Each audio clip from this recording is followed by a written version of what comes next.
Welcome back to Irish Dragon Gaming. Today we've got another Cramorant match for you, and it's one that I fumbled the microphone again, so I've taken an opportunity to do this wee little VOD review here. And it's going to be another Surf Hurricane Cramorant. So I wasn't really planning on uploading another Cramorant video so soon, because I did it like 2 weeks ago or so. But I cannot get over how ridiculously good this build is. A lot of people do not believe in the Surf Hurricane Cram, that dive air slash is the way to go, even with the nerfs done to it, but I strongly disagree. So we're going to be taking a look at this match, and I'm going to kind of talk about what's going on, my thought processes as the plays I'm trying to set up here. So we're currently just, in our lane phase against a Squoven and a Chansey.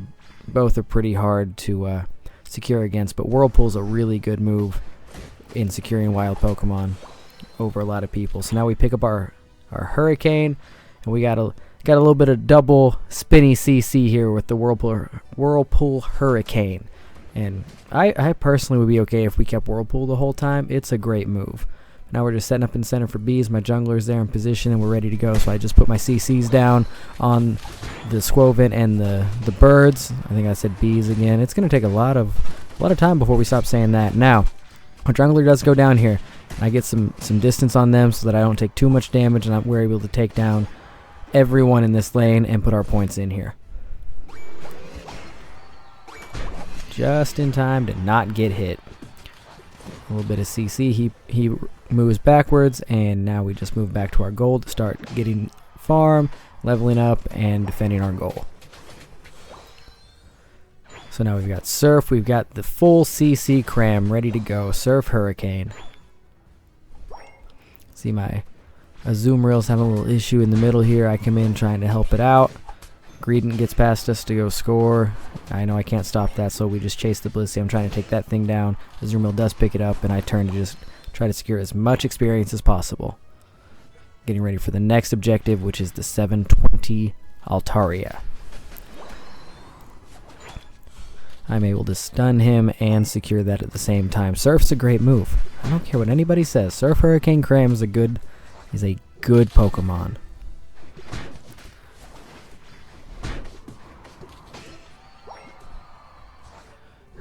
Now, he is incredibly nimble, and he's able to move out of that. Makes it hard to hit, but I pick him up in the end after my daring escape. And I did grab both berries. Normally I wouldn't have in that situation, but I didn't want Greedent to get any of them.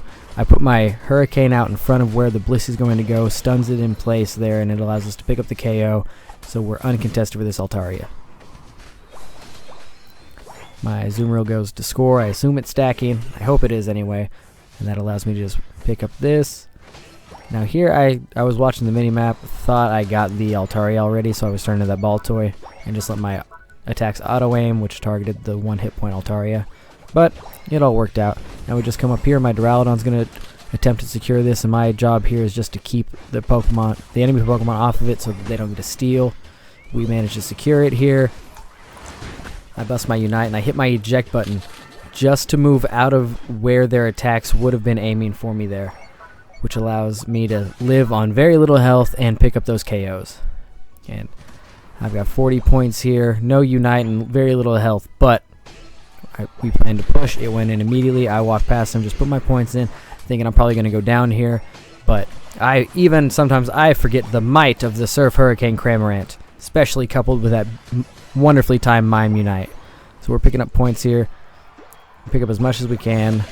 Want to get this goal as low as possible so that we can have bigger overcaps, and we're able to pick up even more KOs. Put in some points. I'm microdosing here as much as I can to charge my Unite up for the next fight.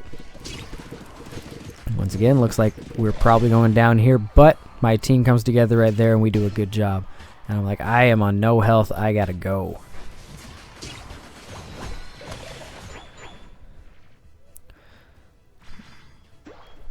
So now we're just back on top lane at our goal, ready to defend, picking up any experience that's around us. And I'm just kind of walking around, seeing what's going on. I see my Azumarill here in a little bit of trouble, and I'm like, I don't think I can help it, but I'm going to just stay at range, do what I can to at least stun them so that Azumarill can escape. But Venusaur is very good in this patch. I might have a video about him coming out the first match I played with him when I was testing out. It felt great. But here, my Azumarill goes in with the Unite, so I'm like, alright, well, we got to try and do something now. I know Blissey is going to make it really hard to take down Venusaur, so if you notice, I was kind of fighting through the Venusaur. I knew I was going to go down there, but if I could take Blissey out, I was pretty confident my Azumarill was going to be able to finish up this Venusaur. And there it does. I got a little nervous there, not going to lie. For just a second, I thought that I threw myself at that Blissey for nothing, and it was gonna really come back to bite us. But we did manage to knock that Venusaur out, just put us in a good position to secure that Regieleki. So I just jumped bottom, expecting somebody to come down here. I just want to watch this bottom goal and be ready for this bottom objective, and of course pick up as much experience as I can, because I am trying to get both my moves plussed up and as strong as possible for the final fight. I contemplate going up there to try to help push. It's like, I have my Unite, maybe I can do something, but most of the team gets wiped there.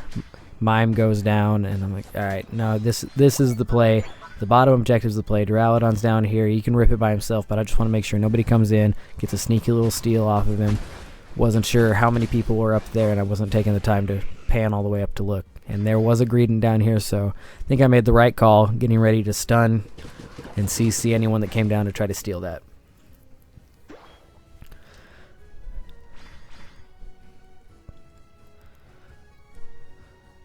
I'm expecting Greedent to try to make a push for this goal. So, again, pick up any experience that's around. Keep an eye on it. I see my Duraludon next to a Garchomp. Azumarill once again fighting the Venusaur. I'm like, alright, it looks like we're about to have a team fight breakout here. So I bail on that, knowing the Greedent's down there, and he is scoring. So I come in, try to do as much as I can to help my team.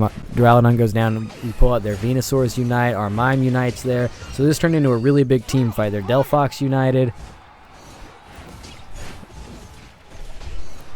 Our Mime picks up the KOs here, defends the goal well with Azumarill, takes out the Blissey as well. So that was a rough moment, but we managed to swing it in our favor. So now just moving to the top path. We've got plenty of time to rip this Regieleki and send it to their tier 2 and at least give them something else to worry about before the Rayquaza fight.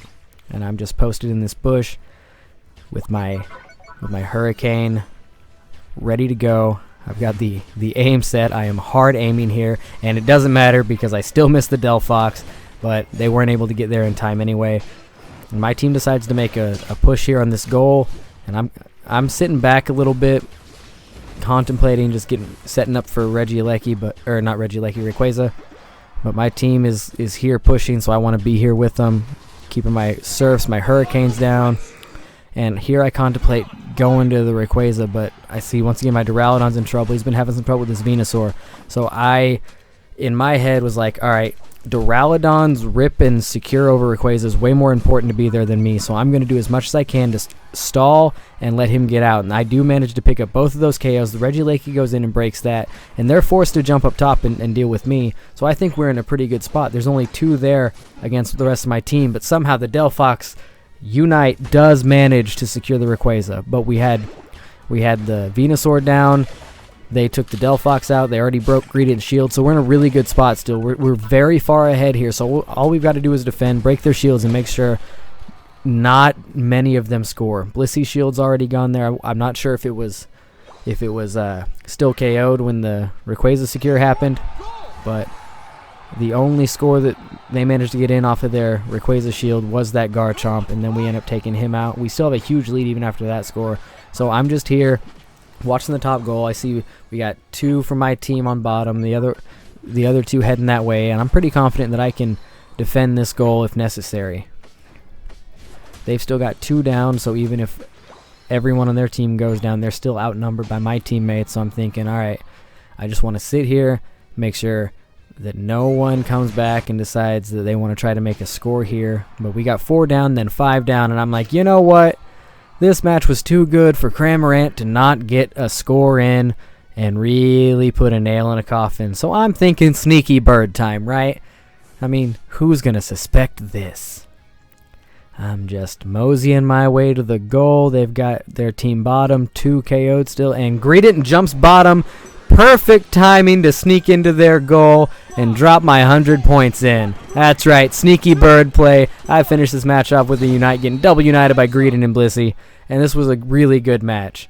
So, I know I posted the same build Cramorant match a couple of weeks ago, but I wanted to do this one where I can just do kind of a voiceover and review what's going on so you guys have kind of an idea of the play style and my thought process while playing this Cramorant, because I really want you guys to give it a shot.